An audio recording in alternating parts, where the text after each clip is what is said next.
But have y'all heard that they are throwing out the idea of having 50-year home loans, so 50-year mortgages, right? And so that got a lot of people talking. That got a lot of people talking, a lot of people talking, a lot of people upset. There are some people that are saying like it's not that much of a difference. What's the difference between a 30 year and a 50 year? We talking about 20 years is a generation, bro. We're like, what do you mean? What's the difference? Like that's a silly thing to say. Like, what's the difference? Like 2 decades, bro. Like, you know what I mean? So, it came out the other week that the government was shooting around the idea of the 50-year mortgage. Federal Housing Finance Agency Director Bill Polt came up with the idea, and later this was endorsed by our president on True Social. And so there are with anything, there are and there can be pros to certain things like this. So, and we'll talk about the pros first, but I'm gonna tell you now, I think this is kind of crazy. So I'm a really hone in on the cons. But the pros is that it can give more people access to home ownership, right? So a lot of times that's a barrier, like price is a barrier. And I don't know. I think that, yeah, when you do have a large mortgage like that, like most likely your monthly payment is like a little bit lower, so that makes it a little bit more affordable. But I don't know. It just seems crazy. The other pro is that it does, yeah, and I kind of said it. It gives people lower mortgage payments. So like it does create that sense of access, especially when you start breaking down the numbers of mortgages and what your monthly payment's gonna be, and then escrow and figuring out like how the taxes work and like what the property value, like all that type of stuff. Like all that stuff is complicated, right? And a lot of times people are a little discouraged because they go into that process and they really find out that they can't afford stuff. Sometimes people are pleasantly surprised and find out they can, right? So a 30-year mortgage is already a long time for a lot of people. Um, but and yeah, if the payment is like a lot more than what they're paying in rent, some people will just take the sacrifice and say like, well, home ownership just is not for me yet. I'll continue to rent. So having a 50-year mortgage, spreading that big payment out longer, it does bring down that low monthly payment. So then people feel like, no, I can afford this. I can afford this. But it's just because they're almost overzealous with the fact and the obsession of wanting to own a home, but not realizing how bad having something for 50 years, or having that kind of term, how daunting and crazy that could be, right? So the cons. So this is what's bad about this proposal is that you would end up paying way more interest over the course of the home loan. So Realtor.com senior economist Joel Berner says on average, the total interest paid on a loan would rise by 86%, right? So that's average on average, right? So, and I've seen some numbers, right? Like on like for example, on let's say like a $300,000 home, whatever. And just say if you were paying over the course of the loan, you're paying however much in interest total. Like maybe you pay extra like, 200,000, right, in interest. Well, a lot of times with these what they was breaking down the math with the 50-year mortgage, you're because your principal is never going down, so your interest is based on what your principal balance is left, right? So you're going to have a higher principal balance for a longer period of time, so like that means your interest payments are going to be higher. And so like they I seen a figure where like, yeah, just say with that $300,000 home, and just say you pay $200,000 in interest, whatever.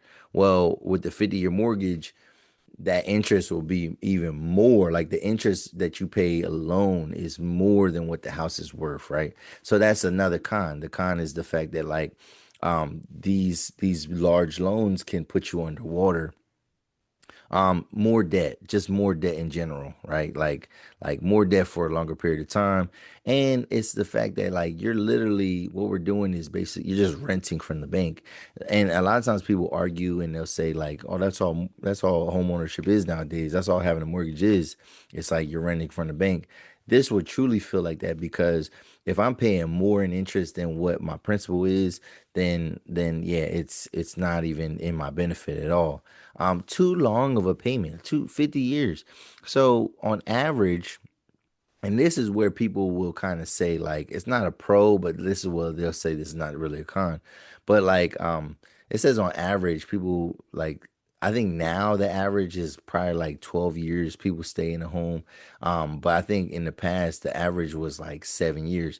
And so what people are saying where they're saying it's not that big of a deal, they're like nobody actually stays um or nobody keeps a loan for as long as it is. Even the 30-year mortgages, they're saying like nobody actually stays on those. And then basically people refinance, people sell the home, and then like that mortgage kind of goes away. But I think what this would do though in a 50-year, because there are people that stay in those homes for 30 years, right? And then they pass those homes down. In a 50-year mortgage, right, you would actually see less full home ownership. You would see a lot less full ownership of homes, right? Because a lot of people would not make it the whole way. What you would see is you would see people like kind of passing down mortgages instead of passing down a home to their family. They're passing down mortgages to their family, and it just puts people in a bad situation financially. And like yeah, you're not gonna see as much of a transfer of ownership if people have that option. Um, they do think that people would take that option though, and there will be desperate people that take the option, but like a 50-year mortgage just seems kind of predatory because it almost feels like you know that these people are not going to live that whole time. You know that these people, after they're paying for so many years, they're realizing, especially if they do go underwater, where like the amount you pay going underwater is when the value of your home goes down, but like what you paid in it is like way more. Or yeah, what your principal is when and what you're paying for it is more than what it's currently worth. Well, that would with a 50-year mortgage, it kind of like would almost double or triple that chances of it going underwater. Um, so I don't know. I don't think it's a good plan. I think it's like it sounds good in theory, but the housing crisis partly it is affordability, but it's availability as well. So I think what brings down affordability is if availability is able to go up. If we have more houses for people to live in, if there's a bigger market, then people can't just necessarily, you're gonna people get people because what's happening is like people learned, especially after COVID and stuff like that, people have learned to like game the system a little bit. So like, yeah, people are using private equity firms to like kind of buy up a lot of property, and then they're paying, they're renting it out top dollar or even selling stuff top dollar. But that's what we're having. Like people are really trying to be like independent entrepreneurs off of the backs of other people as opposed to like people aren't in the business of building homes. They're in the business of buying and flipping homes. And that's a totally different thing.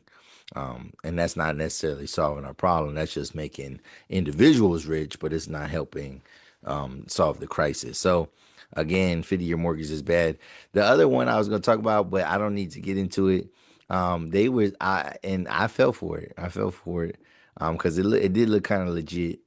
But they were saying something about throwing around the idea of a 15-year car loan, and it was like, what? A 15-year car loan? Now that's something like more people, even though 50 years, like most people, like you can't guarantee you're gonna live 50 years, bro. Like you cannot guarantee you got 5 more decades on this planet. You know what I'm saying? Um, you can't guarantee any years for real, but 5 decades is wicked. But a 15-year car loan, it's like nobody even like. I don't know anybody that's had. I don't know. I can probably count on, one hand how many people I've known that have had the same car for 15 years. And so like yes, it would create increase the access, but that would seem predatory to me because it's like, yeah, you know that people are gonna want a new car. You know that people are gonna go under on their car. They're gonna total their whatever it is, and then have to owe.